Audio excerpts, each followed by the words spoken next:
structure, or perhaps if it's less expensive, what it just might turn out to be just replacing that pump structure completely, maybe what we're looking at. We have 30 miles of canals that need resloping, repair. The weirs in the middle of town, I spoke about the functionality, embankment stabilization. And if we can go further, the potential of land purchases for water retention, which we don't have any place for water retention in town. So those are our this is what our ask is. And there's a lot of specific information on it, but we have our public works director here, and we have Sammy here, and we have the council here. So do you have any questions about what our asks are? I do. Okay, great. Yeah, so those are quite a few things. The 4 million, would that encompass all of them? Is this a comprehensive water project, or what does it address? We actually have about $80 million worth of needs. The Okay. 4 million will take care of our initial, mostly we're talking about the pump house, Okay. the weirs, and some of the canal stabilization Okay. is what's included in that, and possibly the ability to both pump back and pump both ways. And this is all drinking water we're addressing? This is not, this is not water. It's just surface water. So- We're only talking about surface water. Which will improve our drinking water, comes out of the ground. Everybody's on wells out here. Okay. Well, 90% Okay. of the town is on wells. Of course. I'm throwing that. I'm throwing that percentage out there as a rough one. They're the only people that have water connections are here on this Southern Boulevard corridor. I see. And on, I think a couple of people on the North Road corridor have it, but it's a very small percentage. And those wells take care of both our plants, our livestock, and ourselves. It's picking up. It's picking up. Yeah, So there is definitely, a mission to keep that water flowing properly at the right levels and at good quality for use with the livestock and the agricultural needs.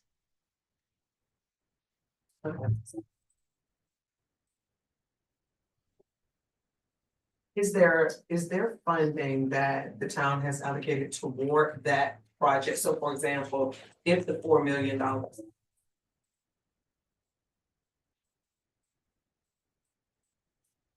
Have you turn it off and have that? It's gonna have to. I'm sorry. Feeling like a sci-fi movie. We'll talk last. I'm sorry. Could you ask your question again? I'm sorry. So the 4 million that you are looking at for the pump houses, the weirs, and the canal stabilization, are there matching funds for those, or is the $4 million represent 100% of the funding for those items? That is not, Francine, that's Yeah, not. I'd be happy to answer that. That's it. One of the things we talked about with you when we had our smaller group conversations was that we are a designated rural community, which allows us to have no matching funds when we request grants. And I think that that was an area that we wanted to know if there would be a way for that to apply. But in addition to that conversation, we have been putting every dollar that we get for capital funds, either through state appropriations or grants, towards stormwater and drainage. We also have done the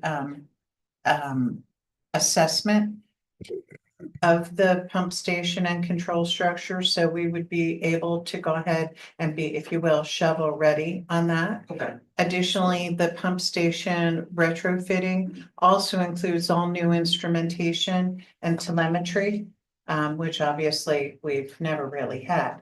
So the 4 million is a short number for that. We're also looking at various other partners to help us try to fund our needs. But again, Resilient Florida. We're Resilient just in Florida, the we second have- year of a Resilient Yes. Florida. yeah, we're just finishing our vulnerability assessment and we're putting in 2 more grants this year. Now, based on the information from the rural ag USDA, the subcommittee, there is a 25% required federal match for these projects. And the average award is about $1.5 million. Okay, that's good to know. Yeah. Yeah. So We'll have it. If necessary, we'll have it. Okay, so I just wanted you to know that they do require all rural communities, so 10,000 or less residents, for all the ones that have that designation, there is a 20% Okay, requirement. So I just wanted you to consider that as in that amount. okay, And that's good to the know. average award for fiscal year 2024 was 1 Mhm. in that category. And that's Any what- million is a good million. Yeah, Yeah, but I'm not saying change or ask. Mhm. I'm just saying the average award, but you know, they will adjust it. Let them adjust it. They will adjust it. So you Okay. can, you go ahead and put your budget as to what you calculated, what the needs are for those items. And I just wanted to let you know that the average award, and one of the questions will be, if you are not awarded the full 4.4 million and you are awarded the average award of 1.5, would you still be able to do any portion of the project? And so that's something you would need to consider, because if you are selected and awarded at a lower amount, they just want to confirm that you will be able to still do some portion of the project. So I don't know how many pumps, but you may be able to do fewer, but they want to confirm that the project will still be able to go, even if the amount was. so perhaps prioritize monetarily in our ask. Right. Okay, we can do Just to make sure you don't lose the entire project if you don't receive the full award, so that there's some, you know, portion of it, some significant portion of it that you're still able to achieve if the award, that's why I wanted to tell you what the average award for that year was, just so you would have an idea. In the event is 1.5, if you have your critical items for this project to be completed, to be kind of in that, you know, range, then that would still let you get considerable completion, you know, with the funds, if that amount, if that, you know, they were still in that amount range. We can definitely do that. Okay. Mayor, just for the record, I just wanted to introduce the individuals in the audience, so. Yes, the please, public go right at home ahead. knows. Here from the office of Congresswoman Sheila McCormick, we have Ms. Charisma Adams, her Director of Economic Development. And here from the office of County Commissioner Sarah Baxter, we have our County Commissioner Sarah Baxter. Her Vice deputy- Mayor. Oh, excuse me, Vice Mayor, her Deputy Chief of Staff Sasha, and her Chief of Staff, Mr. John Carter. Thank you, Sam. The other item is timeline. So again, with these projects, the requirement is that the items that you request are able to be completed in the 12-month cycle.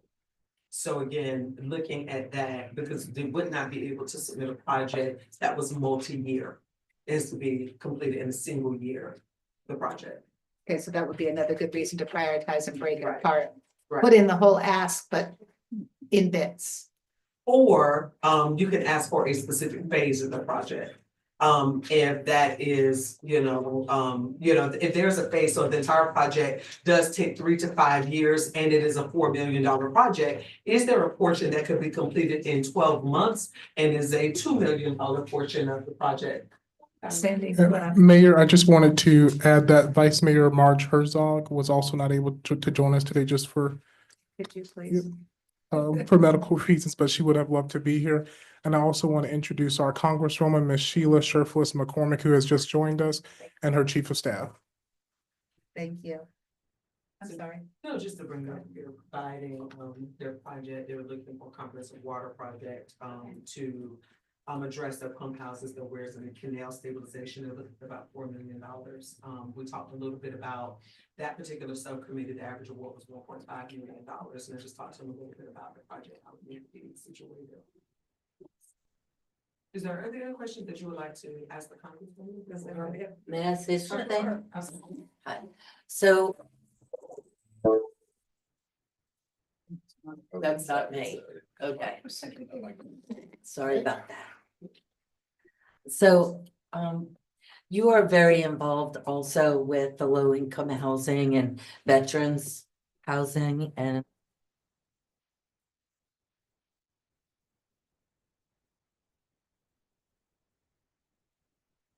I apologize.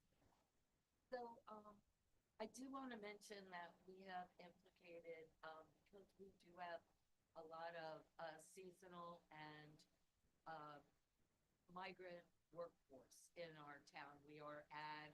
We have a huge horse show commitment, which comes with grooms, farriers, and all that, which are not on the high end of the income.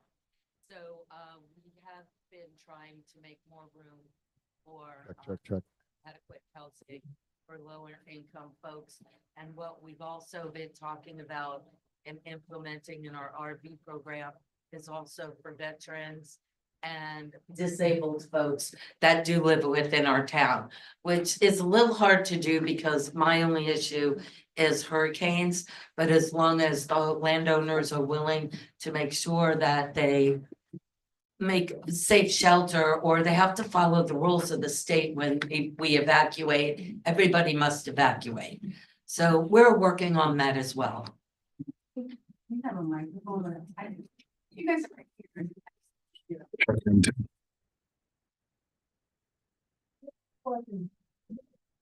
I have a list of things for you. No, I'm kidding. Well, thank you so much for having me. I'm Congresswoman Sheila Sheffield McCormick. And I remember when I was running, this was one of the first places that I came, and we came through here, and it's like so interesting to come back. It's like deja vu. My committee. So my committee is Veteran Affairs. I've been on Veteran Affairs now ever since I got into Congress. That is one of my major commitments. The reason for it is because my father-in-law, along with all my uncles, they all went to Vietnam. And when they came back and as they were growing older, it was really us. And when I say us, it was my sister-in-laws, a group of us, because they have 6 brothers, and we were fighting for all of them. And I thought it was very unfair to watch our veterans who served, and especially at that time, who were drafted, and who were dying of diseases that I saw people in private industry living, especially from prostate cancer, because of delayed care, delayed screening. And so I've always been serving our veterans. And so we've done great things, especially when it came to veterans homelessness and the PACT Act. And we want to continue to do all those things with our veterans. So I would love to talk about more programs that we're doing and even work maybe on line items. There's 3 ways that we do funding. One is a community project, which is really what we're doing the town halls about right now, about appropriations. Every member gets approximately 15 of them. With the 15, our priorities has been housing. And so we've done, I think last year we had maybe $14 million. Out of the $14 million, 10 million, roughly 10 million went towards housing. And we were able to do that throughout the entire district. So housing is always wonderful. Housing for our veterans, that's something that we're definitely looking at also. The second committee that I do serve on as the top Democrat is foreign affairs, especially when it comes to the area of the Middle East. Really, that's really with our minerals, what's going on in Israel, but also we do handle a lot of the trade. So our ports become very important. Anything that we're doing that we actually export, which we have a lot of our farmers and communities, become extremely important. And that leads us to a lot of the work that we do to protect our workers. Specifically in this area, we have a lot of people who are TPS holders who have been talking to us more and more that they're going to have to be leaving the country. And what is that going to mean for those communities, those farmers? So we've been working on a lot of different areas, and now we see a lot of different areas being impacted. So what we're trying to do is use all the tools that we have to actually mitigate some of the problems that we're seeing.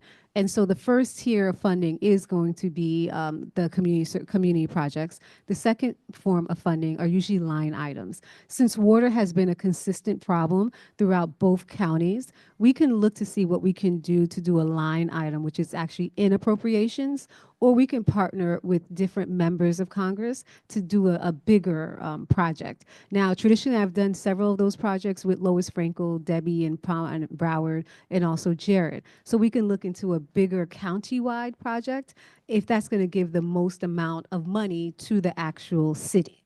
So that is a possibility. And then we usually have government funds, right, which are government grants. So if you're applying for those grants, we can definitely contact the departments and talk to the department head, the secretary of the department, but we also write recommendation letters. So we can go through all that. The complexities kind of step in more so when we're looking at what the guidelines are for the community projects for that fiscal year. Right now, all the guidelines are being set by the Republicans. We usually, by now, we would know, what grants we're paying for and what we are actually disseminating. However, it's been a rocky start. And with that rocky start, it kind of pushed everything back, which really does affect everything. I think the biggest thing that we've seen that's impacting us, the FY 25, which is the fiscal year 25 funding, has been wiped out. With that wiping out from the administration, we are fighting that in court because those dollars were appropriated by Congress. And so we're trying to see if we can revive them, but they have been wiped out.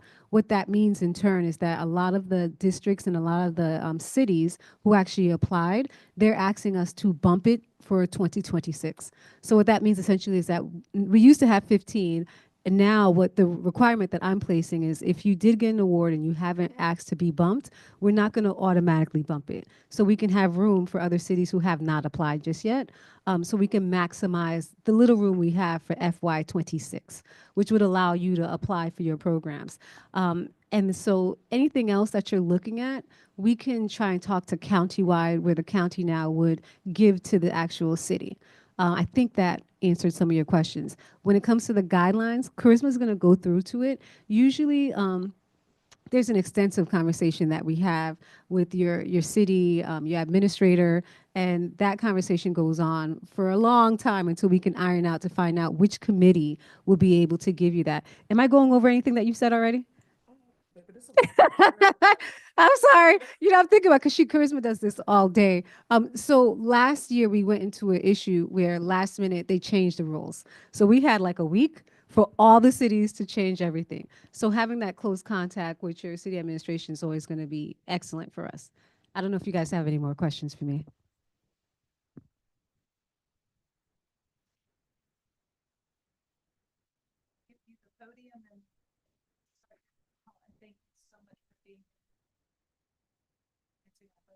Well, thank you. I want to say thank you so much for giving us this opportunity to be here and to talk to you guys. You know, it's been so crazy that we're not here as often as we would like to. We're in DC fighting this fight, but it really is not lost on us that you allowed us to be here and you guys all came here at this moment so we could talk about appropriations.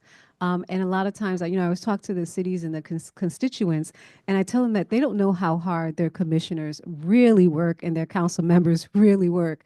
It's such a team effort, and you guys being here today and allowing us to use this space and talk to everyone about the appropriation process is really a blessing for us in this time. So thank you so much to all of you who are here and for giving us this opportunity.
Have your presentation here.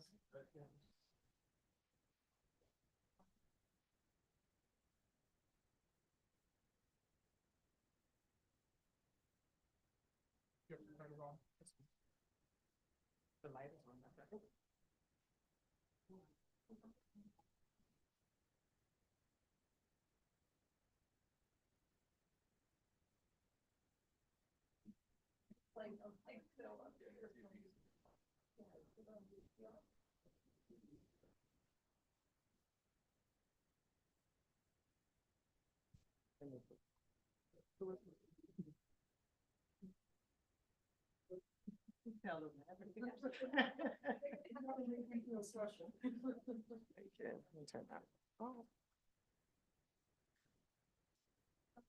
Good evening, good evening. We're going to go ahead and get started with our appropriations clinic. Thank you all so much for coming this evening.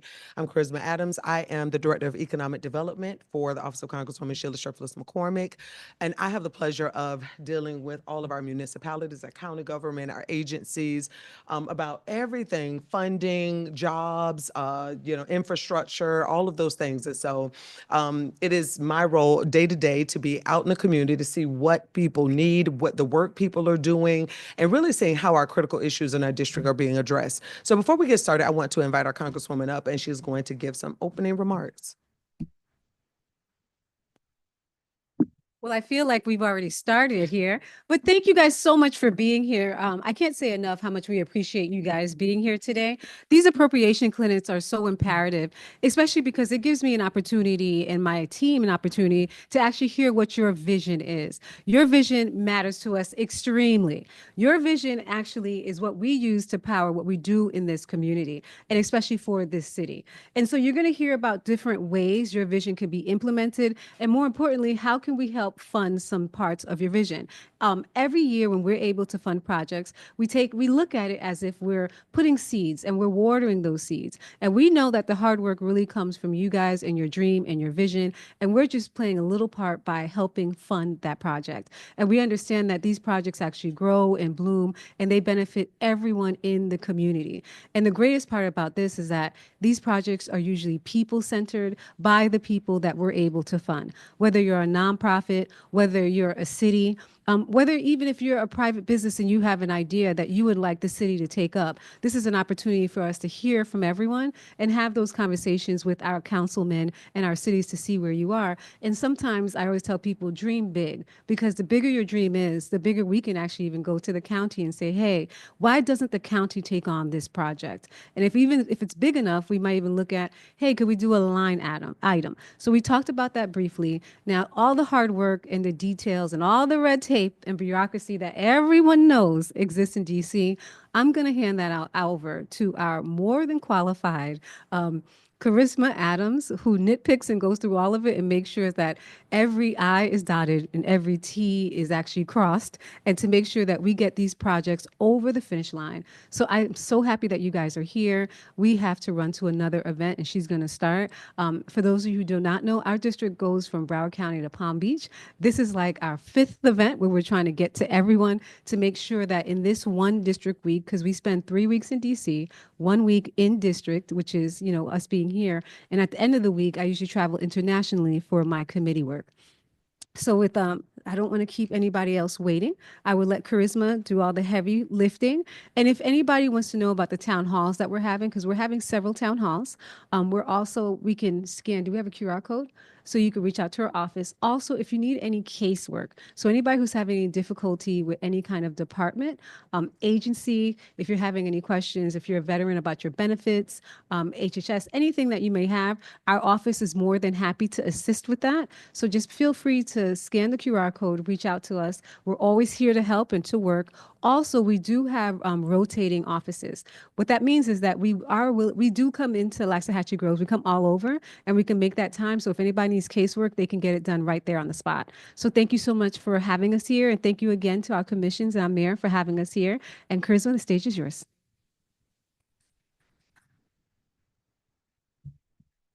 All right, thank you. So I am going to get into the details and the nuts and bolts of federal appropriations. I think it's important that we do these types of clinics in our communities because what we saw, appropriations, formerly called earmarks, came back in 2021. And what we saw when the Congresswoman took office is the first year we didn't really have a lot of people apply. People did not know federal funds were available for nonprofits, for municipalities. So a lot of people went charging to the state. They go looking to the county for funds, but we didn't have a lot of people that asked us for funds. And so that's when the Congresswoman made a decision that we would go out into all of the communities. So this is our first time actually doing a clinic on the western community, in the western part of Palm Beach County. We've done one in northern Palm Beach County and central Palm Beach County, but now we're over to the western communities. And it's so everyone could know the types of funding that is available to nonprofits and nonprofits and municipalities from the federal government. Okay, so that's what we're going to discuss, specifically community projects, but we'll talk about a couple of other things as well. The Congresswoman already introduced herself, and so we went through her bio.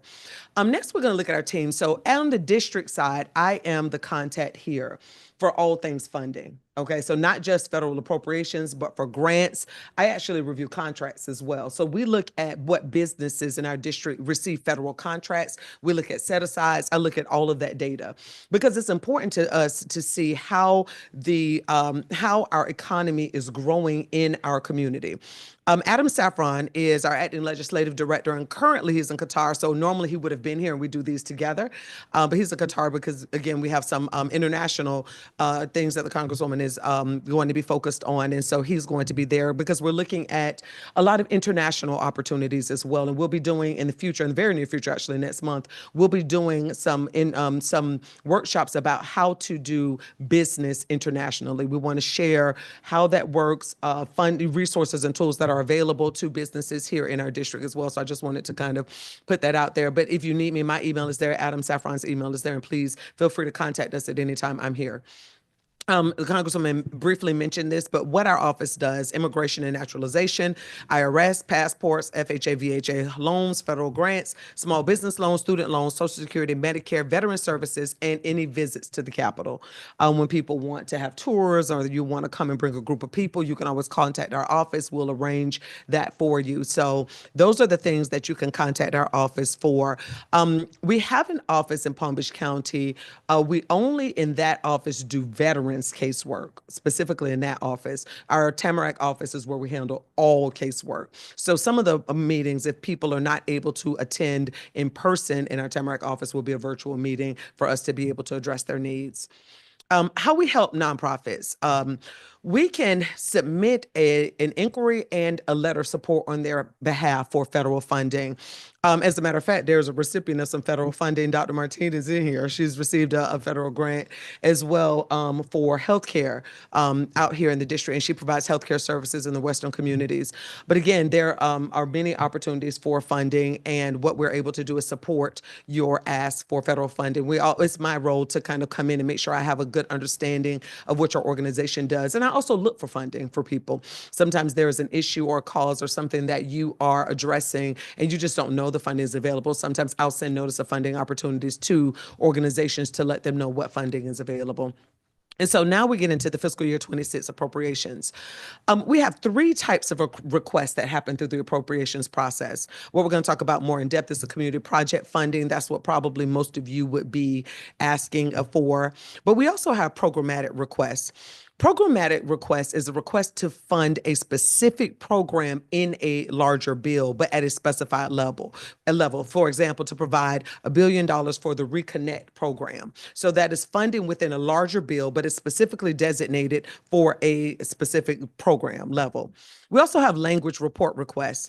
That is to include specific bill or report language that does not direct funding to a specific entity, okay? And that's really the largest difference between that and community funding. Community funding, for example, a project the town would submit, you're asking for funding to be directly issued to the town. And so that is what would keep it from being a language or report request. And this is, for example, you're encouraging the USDA to study the impact of expanded broadband on rural communities' economic prosperity. That's a language or report request. Okay, so those are the three types of appropriation requests that are available.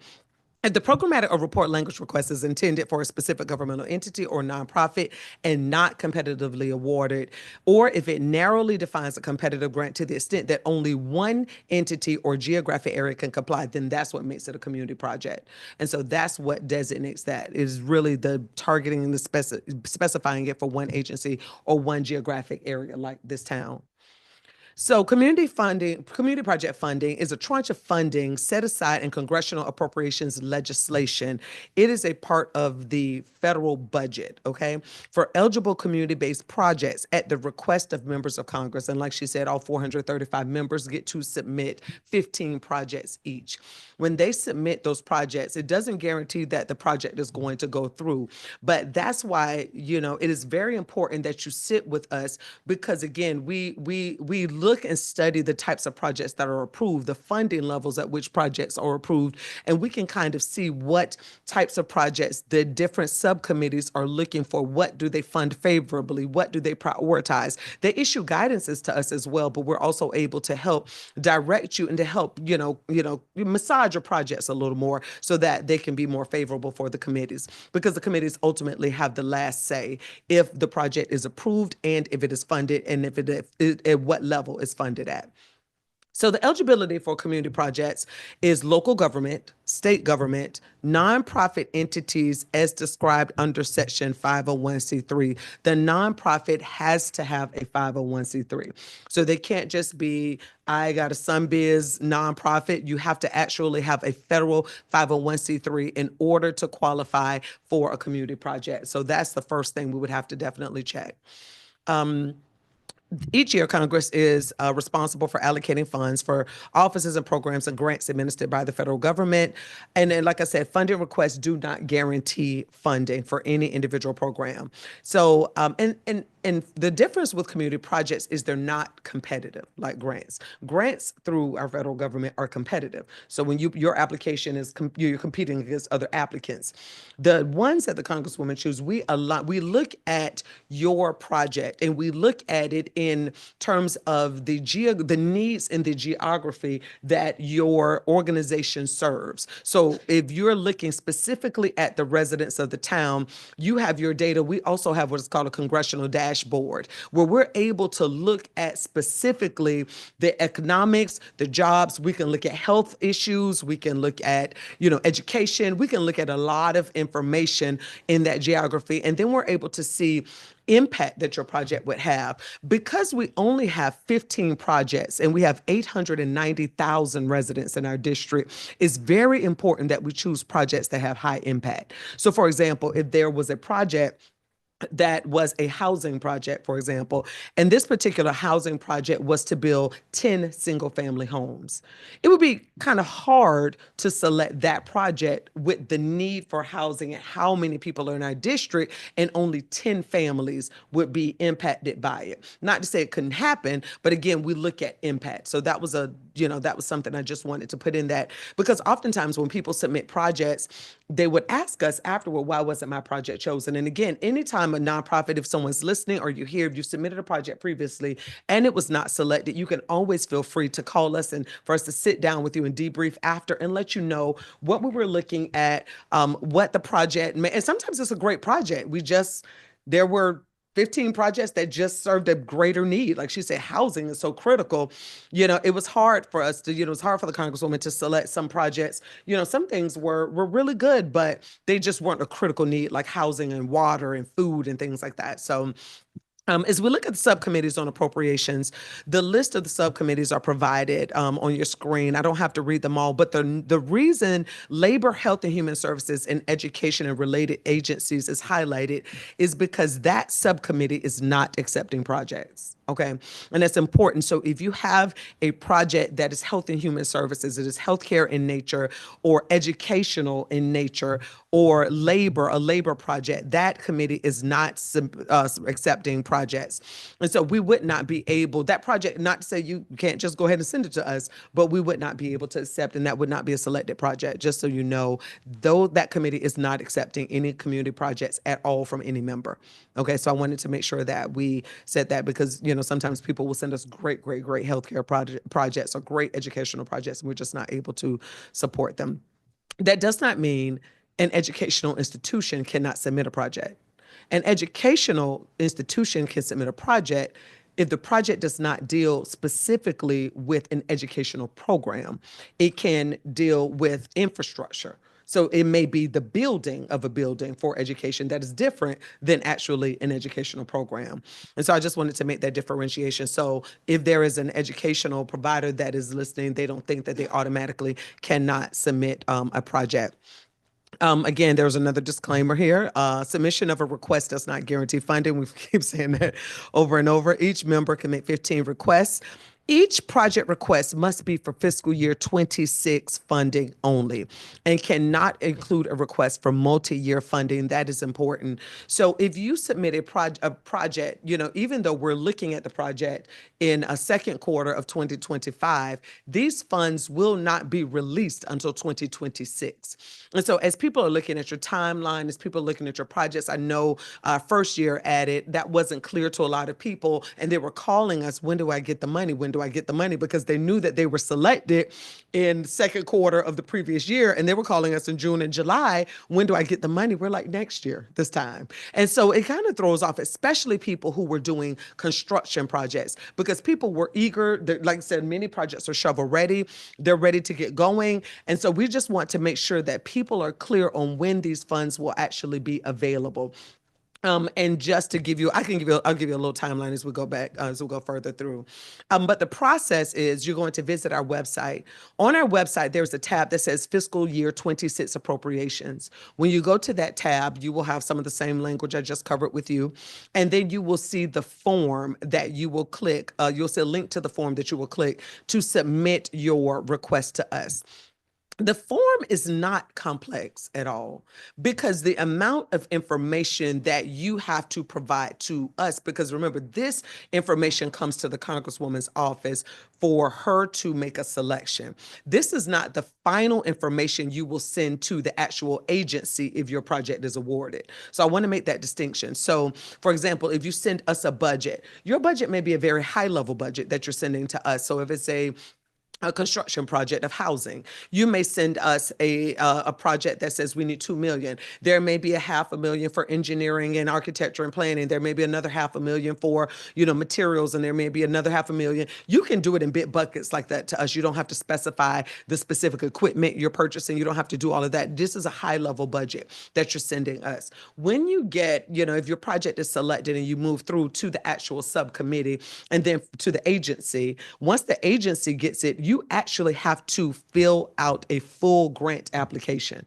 So I just want to make that clear. So the information you send to us as a Word document is real simple and easy peasy. But if you're selected, you will have a year roughly to get the remaining details together for the actual agency.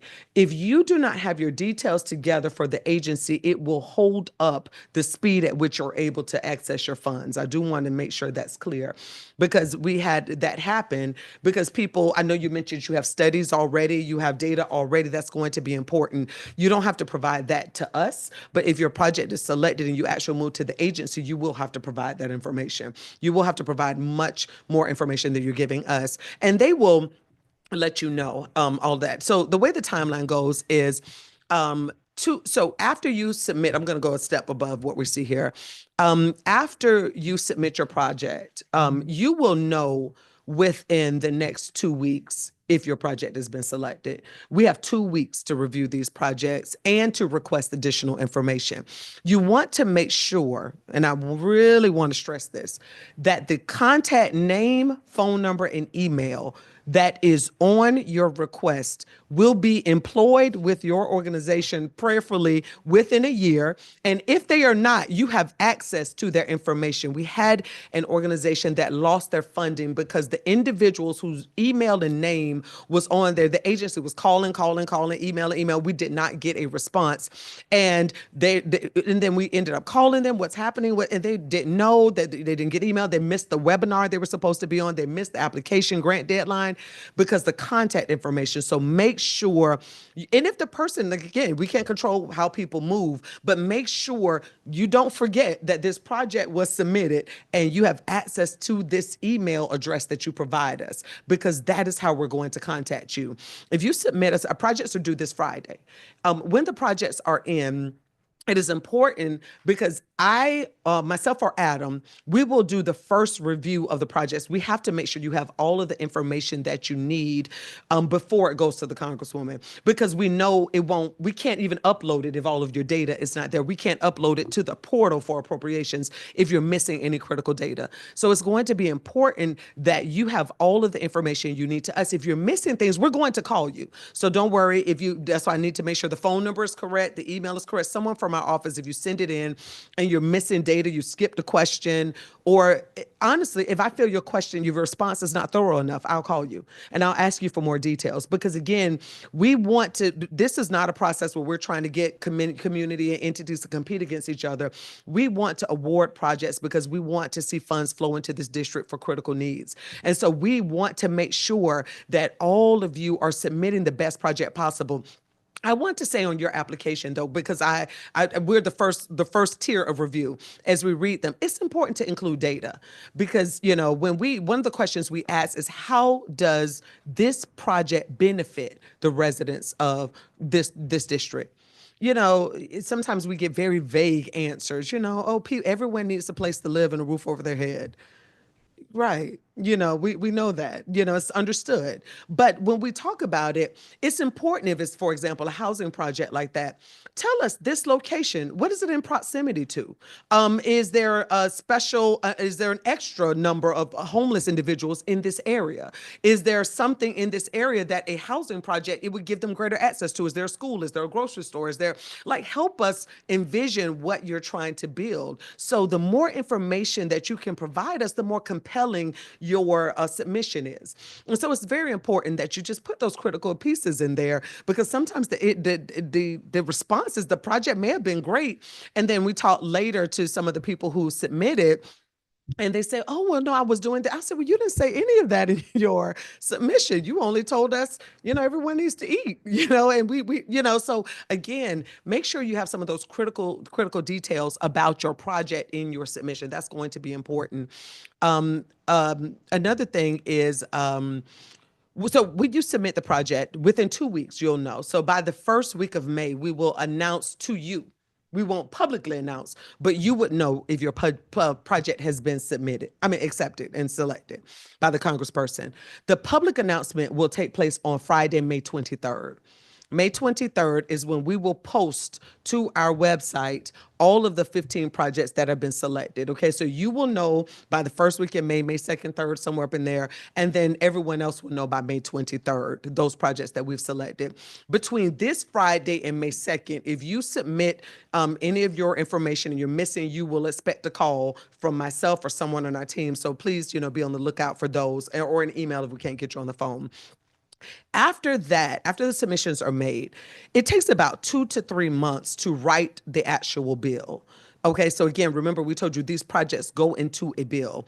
And so there is a bill for every subcommittee. So each subcommittee has a funding bill that is a part of the larger federal budget, which is called the omnibus. So it's the large federal budget. Each of these committees has a separate bill. And so it takes about 2 to 3 months to write the bill. So if we select in May, around August, September-ish, the bill will be written, and each subcommittee will begin their review.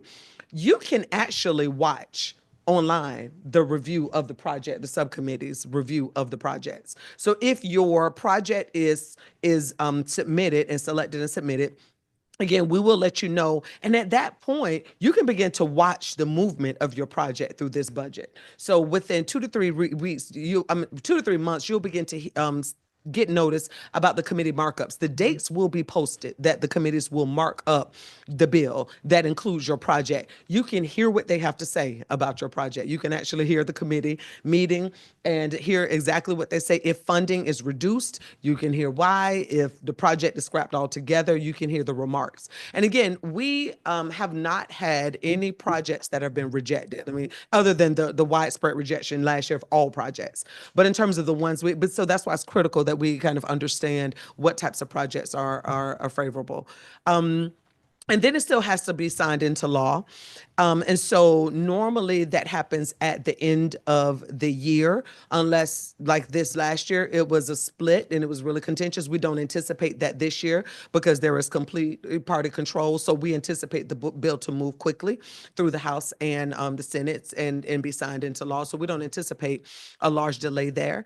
After it is signed into law, normally there's a few months for you to be contacted by the agency. Historically, if a funding bill is approved in the fourth quarter of a year, normally by February, you have been contacted directly by the agency. The person who is the contact on your submission will receive a contact from the agency. So for example, if we're submitting again housing bill, someone from HUD will contact you and give you what is called like a grants package. They will let you know the full process of getting the funding through their agency. If you are not registered, if you have not yet registered on sam.gov, you want to make sure you do that because again, that's where your process will begin. So you want to go through there because when you register, it takes a day or two to validate your account and there's some reviews. So you might want to go ahead and get that out the way in advance. Then you'll be contacted by the agency. After the agency reaches out to your organization and lets you know the process, there's normally a webinar. Like I said, there's an application. After that, you can begin the process of drawing down funds for your project. Okay. So everyone will be able to everybody's kind of on that same calendar for timeline. There is a QR code on the next screen that you can get to request some more information or access to the forms. I'm gonna let you catch up a little bit. No worries, I want to just make sure you have access to the code.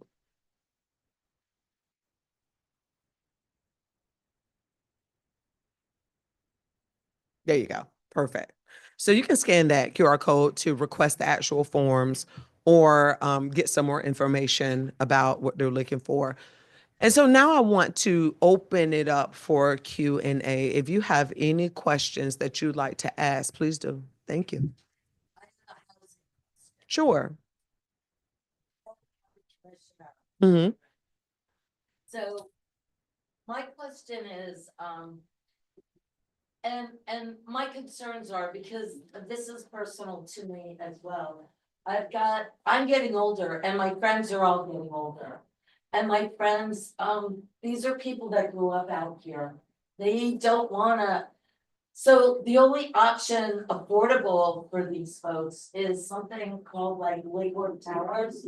Are you familiar with? I believe it is maybe a county run, over 55. I'm not sure if it's private or county, but it's low income for over 55 or 65. 55 sounds funny now when you say retirement age.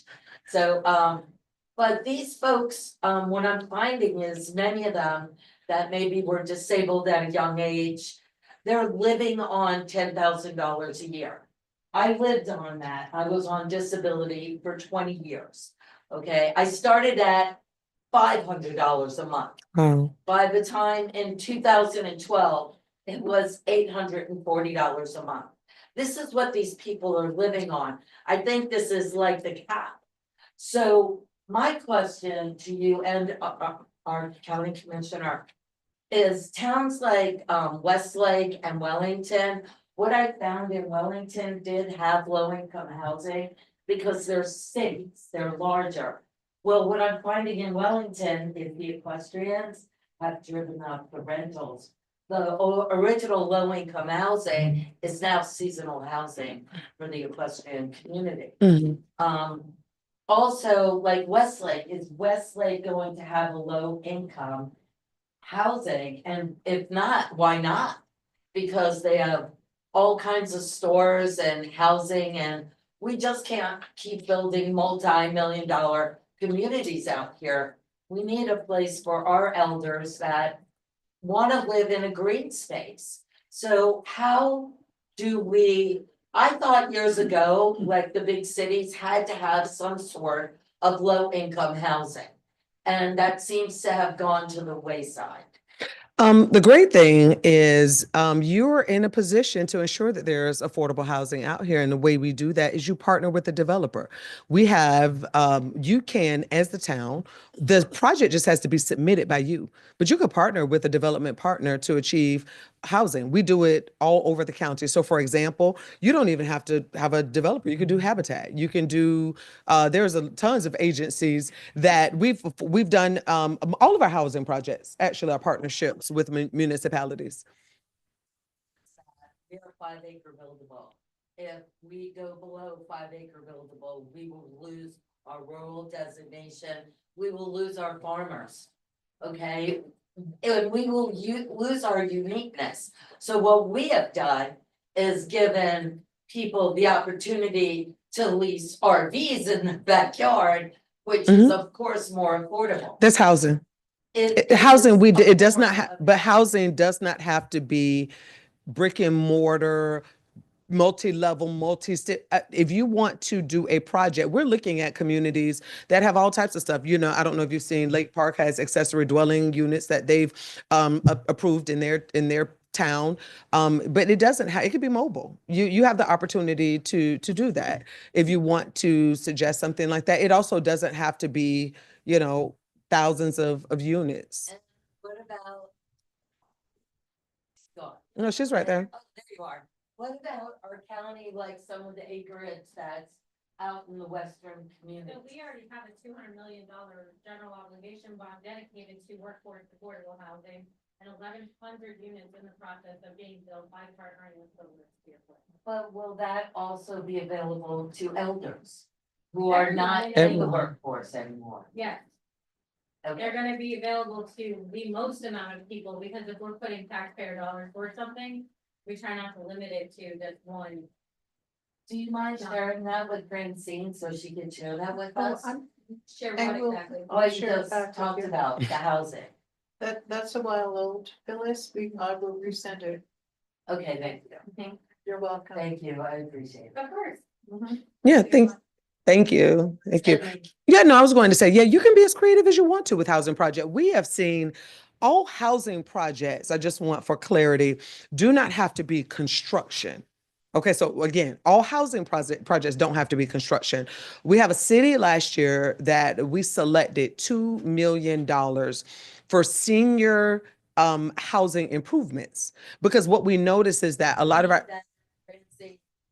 Okay. a lot of our senior community were losing their insurance coverage because they could not make critical repairs to their homes, roofs and, you know, windows and things like that. So what happened was this $2 million fund, there was another in Tamarack, there was a $5 million fund project that was also appropriated, I think the year before that, where these funds were solely just to make improvements to homes so that they could, their home insurance could be renewed. We also had projects for housing that included vouchers. We did a $3 million award to Catholic Charities that included a 6-month voucher for families who were experiencing hardship and inability to pay mortgage and rent. So all housing does not have to be the construction or building of housing. It can be the addressing of critical needs. And right now, home insurance is the top need. I'm sorry, before you come back, the young lady in the back in the purple, she has a, yes.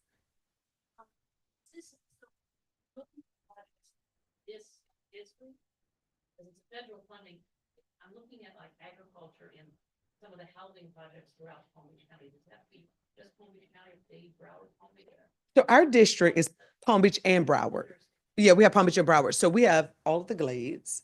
We come over here to Los Angeles Groves. We have the Wellington Royal Palm. We go into West Palm Beach, and then we go north to Lake Park, and we go south all the way down to Sunrise Plantation, the tip of Miramar. Anywhere in the district. Yeah, it has to be any of the cities. We have 22 cities, any of the cities in our district. It just has to address those.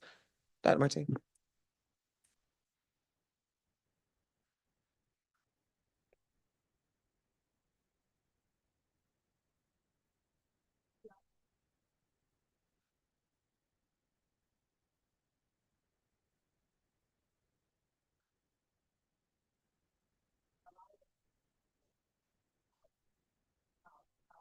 So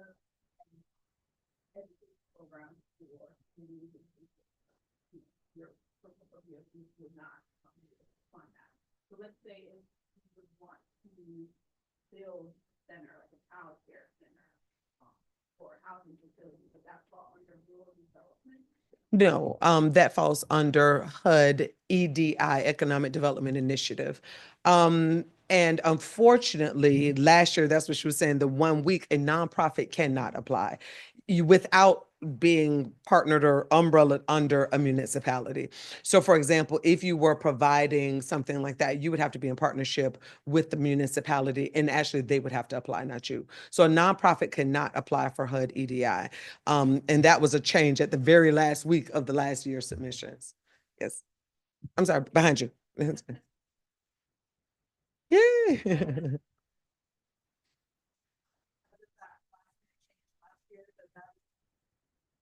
Still this year that nonprofits can't apply independently? Right.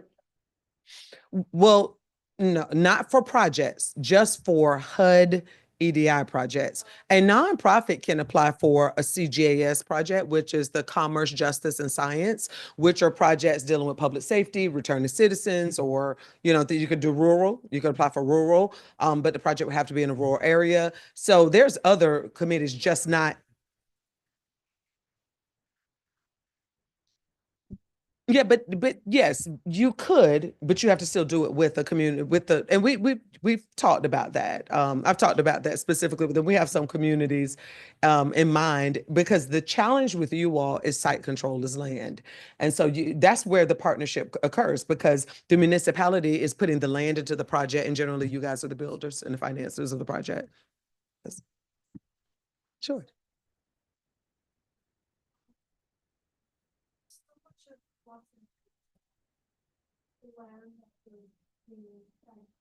Do you have any, are there any sort of programs where where the town can apply to have the funding to make an area preserved area? I've seen it up in Riviera Beach, off of Military Trail, where it's all cordoned off and it's a preserved area.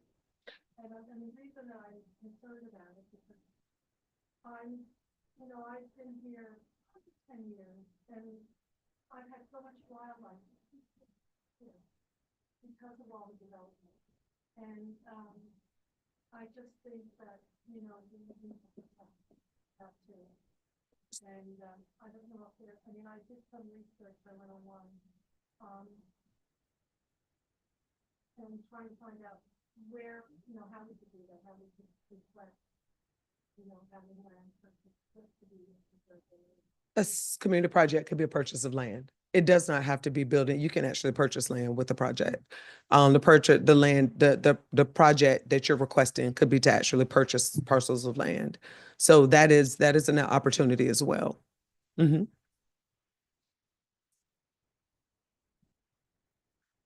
Right. You can. Yeah, the nonprofit, the 501c3, or the town. I'm not sure who you represented. The town. Yep, the town could that could be a project. That could be the project. The town is not. Again, like you have one. You're not. Reduced to one project. We have. Probably more than, I know the last 2 years we've awarded in some areas more than one project, just because the need in that specific area, and there were two very different projects. So, and then one area we did last year, 2 housing projects for the same city.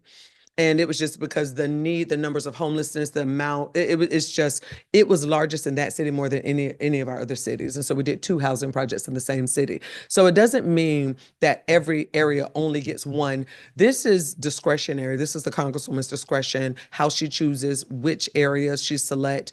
Again, we do the preliminary look, and we may say, sometimes we'll say, they have 2 really good projects, and you have to pick. And sometimes she's like, I want them both. So we just, we don't know, but you're not reduced to just one. I only submit to one project. Yes, thank you.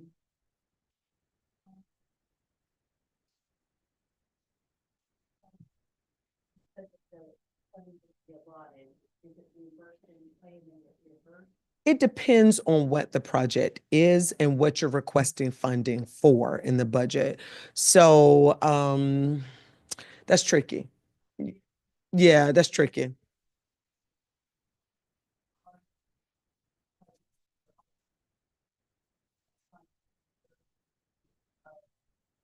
Yeah. Yep. Yeah, absolutely. You can have an existing project. You can have an existing project that you've already been awarded money from the county and the state and other philanthropic areas or whoever. You could have had all the money and you still have a shortfall. So as a matter of fact, when Commissioner Baxter was talking about this GEO bond, there was a delta. There was like a little gap that was created because it went across multiple years and the cost went up. The Congresswoman provided $2.2 million to the county for the gap financing, so that that they were still able to do this affordable housing project. So we can do, yeah.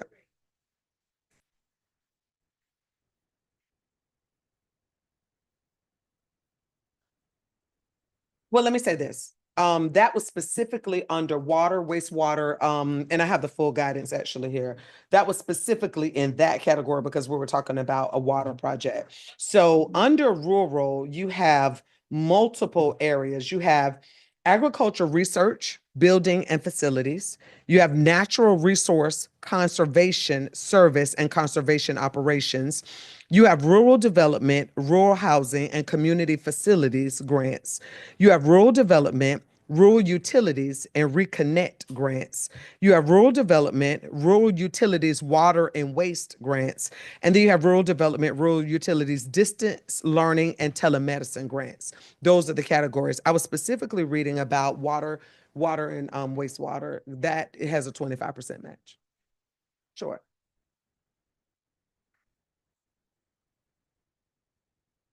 That telemedicine was only for rural. This is the rural. I'm specifically looking at the Subcommittee on Agriculture, Rural Development, Food, Drug Administration, and related agencies. It is utilities, distance learning, telemedicine grants, and under rural utilities.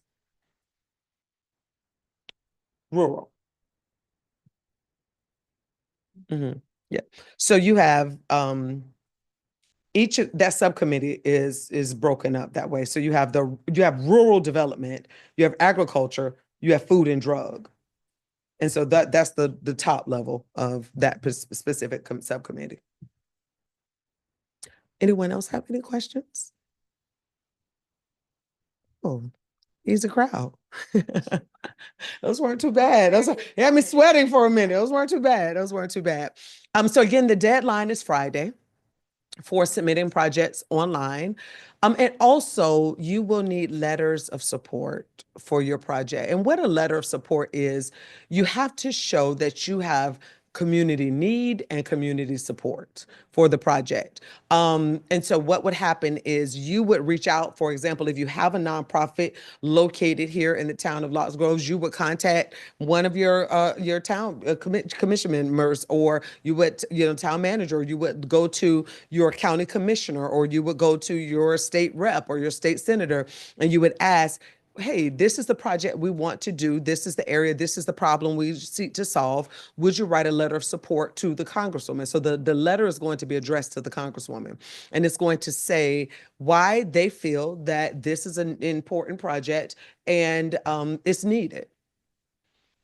And so they're not like, the letter is not the vouching for, the work of your organization. It's just saying that what you're submitting to do is something that we know is needed in our community. This is important, and we support your efforts to go after funding for it.